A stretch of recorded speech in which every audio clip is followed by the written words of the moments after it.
सम्माननीय अध्यक्ष महोदय, भारत सरकार ने विशेष रूप से हमारे देश में E20 फ्यूल को स्वीकार किया है।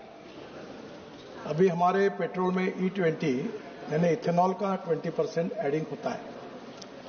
ये करीब पुराने जो 2023 के पहले ही जो पुराने व्हीकल थे उसका भी टेस्टिंग किया है और करीब 1 लाख किलोमीटर तक टेस्टिंग करने के बाद ARAI, ये जो गवर्नमेंट की स्थापन की हुई संस्था है टेक्निकल पुणे की, उन्होंने इसमें यह कहा कि no vehicle engine failures was observed, no impact on vehicle performance, start ability and drive ability and metal capability. वैसे अध्यक्ष महाराज, बहुत बार हम लोग मेंटेन करने के लिए बहुत बार 6-6, 8-8 महीने के बाद सर्विसिंग करते हैं। तो इसमें क्या है कि जो मेटल के पार्ट्स थे उसमें पहले ऐसा कहा गया था कि शायद इसमें कोई परिणाम हो सकता है, पर ध्यान में यह आया कि ऐसा कोई हुआ नहीं है।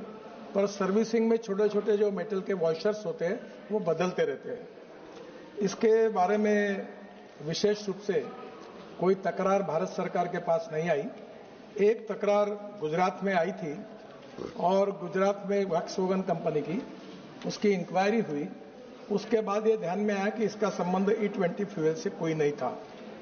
इसमें कुछ जगह ये बड़े प्रमाण पर जो इथेनॉल हमारे सरकार की प्राथमिकता है और प्रधानमंत्री जी के नेतृत्व में जो आत्मनिर्भर भारत का उद्देश्य रखा गया है, उसमें हमारा फॉसिल फ्यूल का इंपोर्ट 22 लाख करोड़ रुपए का है अध्यक्ष महाराज। और जो प्रदूषण हो रहा है उसके परिणाम हम सब भुगत रहे हैं। इथेनॉल एक ग्रीन फ्यूल है और उससे प्रदूषण कम होता है और इसलिए अभी तक जो इथेनॉल हमने यूज किया है उसके कारण विशेष रूप से जो कार्बन डाइऑक्साइड का जो इमिशन है उसमें करीब 245 लाख मेट्रिक टन ये जो क्रूड ऑयल को इथेनॉल ने सब्स्टिट्यूट किया है और करीब इसके साथ कार्बन इमिशन रिडक्शन में 736 lakh metric ton equivalent to 30 crore tree लगाएंगे, इतना हमने उसमें प्रदूषण कम हुआ है। मुझे लगता है कि इसमें किसानों का भी इसका बहुत बड़ा फायदा हुआ है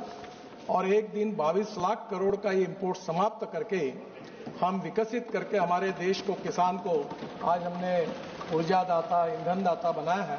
तो आगे चलकर ये पूरा पैसा ग्रामीण क्षेत्र में जाएगा और किसान इसके कारण उनका सबसे ज्यादा फायदा होगा।